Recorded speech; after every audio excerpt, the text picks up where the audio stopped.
to the wrestlers. To the common man, he is the most beautiful human being.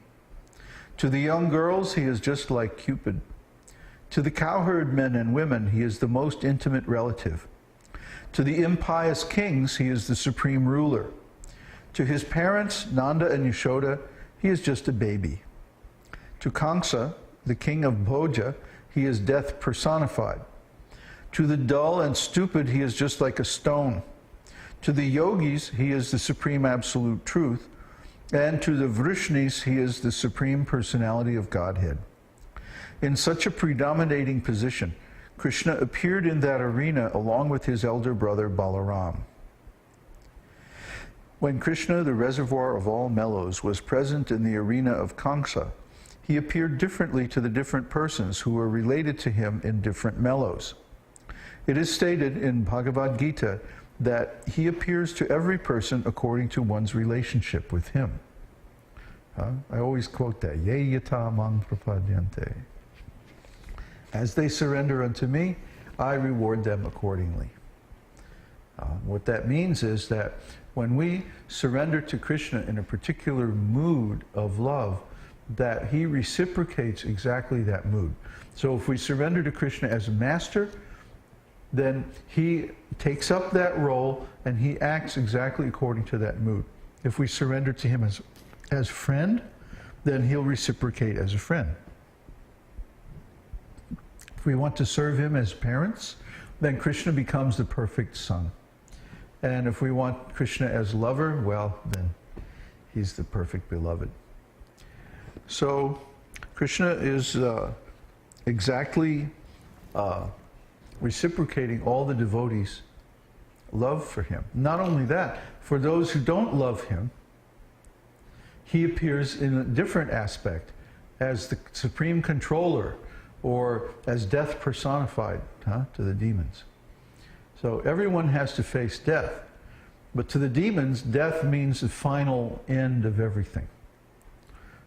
The termination of their existence. And for the devotees, death means liberation from this material world and returning back home, back to Godhead. You see? So everything changes according to our point of view. And we talked about this so many times, I'm not going to go into it as ontology. That according to your background knowledge, the meaning of your experience changes. So, of course, the devotees have much more complete background knowledge of Kṛṣṇa than the demons because they're closer to Kṛṣṇa. So the devotees see Kṛṣṇa more really as he is, which is very, very loving, very kind, merciful, tolerant, patient, beneficial to everyone, and so on. But the demons see him in sort of as a material form, like the universal form of time. When Kṛṣṇa shows his universal form to Arjuna in Bhagavad-gītā, Arjuna asks him, who are you and what is your mission? And he asks all these questions. And Kṛṣṇa begins his reply by saying, I am time, destroyer of the worlds. But in Srimad Bhagavatam we find that this universal form is actually more or less imaginary. And what it actually is that Kṛṣṇa's potencies, represented by the demigods, 33 million demigods. And each demigod is the supreme controller of a particular energy or potency of Kṛṣṇa within the material universe.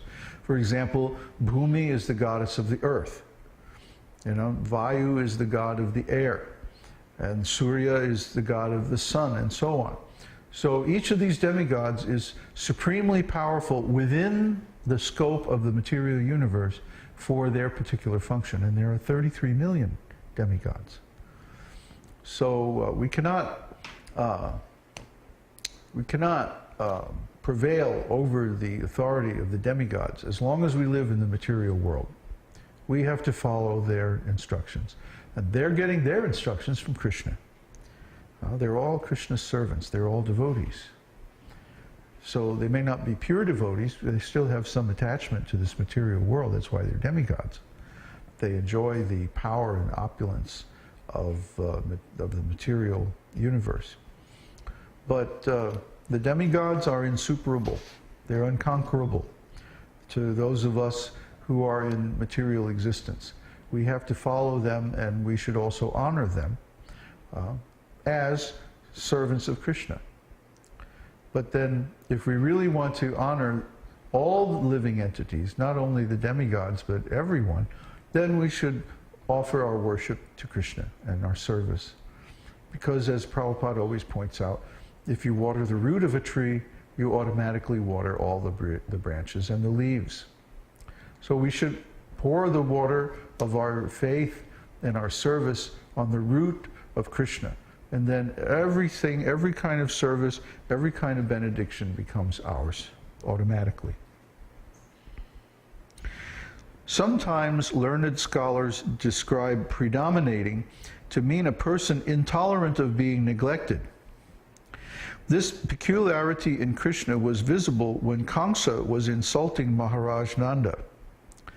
Vasudeva was asking Kṛṣṇa's assistance in killing Kṛṣṇa, and Kṛṣṇa was glancing over Kṛṣṇa with longing eyes, just like a prostitute, and was just preparing to jump at the king.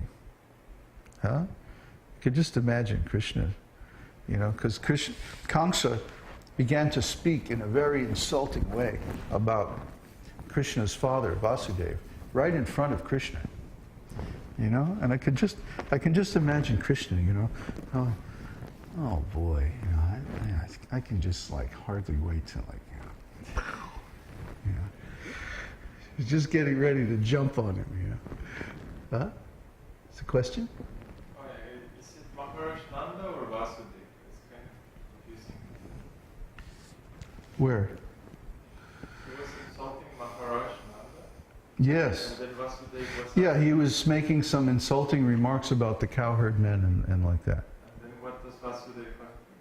Vasudeva was present also. Oh, I see. I mean, Kṛṣṇa was just, you know, dissing everybody. You know, how demons are. So, yeah, Kṛṣṇa was probably just like, oh boy, I can hardly wait to get my hands on you, you rascal. Anyway, then the next quality is meticulous dresser. A person who is very fond of dressing himself is called lalita, or a meticulous dresser. Does that answer your question about meaning, yeah, Lalita Madhava? Or Dhira Lalita? Yeah. This characteristic was found in Kṛṣṇa in two ways. Sometimes he used to decorate Srimati Radharani with various marks. And sometimes when he was preparing to kill demons, like Arishtashura, he would take care to arrange his belt very nicely. Dressed to kill.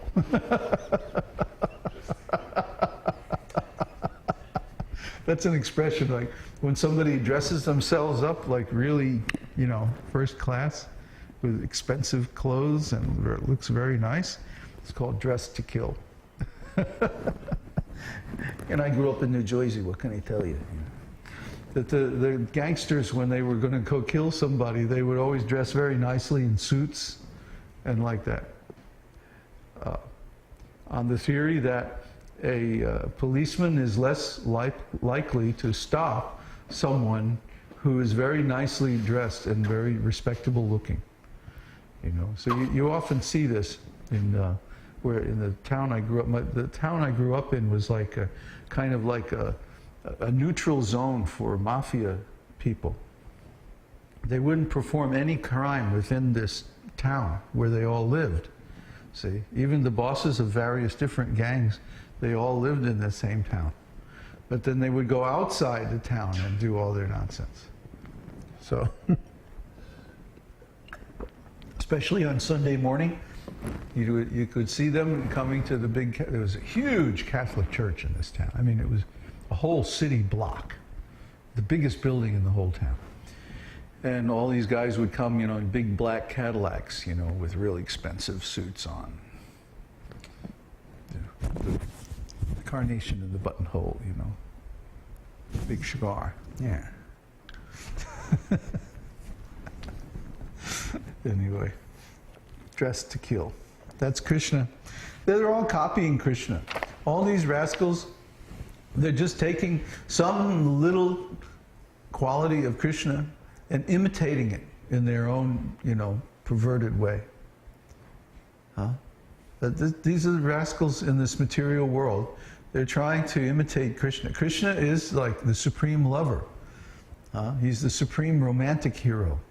So everybody in this world is trying to imitate Krishna and be, the big romantic hero. And all they're doing is getting themselves entangled in so much material stuff. And then they have to go through so many years and years of hard work and pain and struggle and then competition with other rascals doing the same thing, and on and on and on. It's just better to just renounce all that and worship Krishna and not have to worry about all that nonsense. It's much less painful.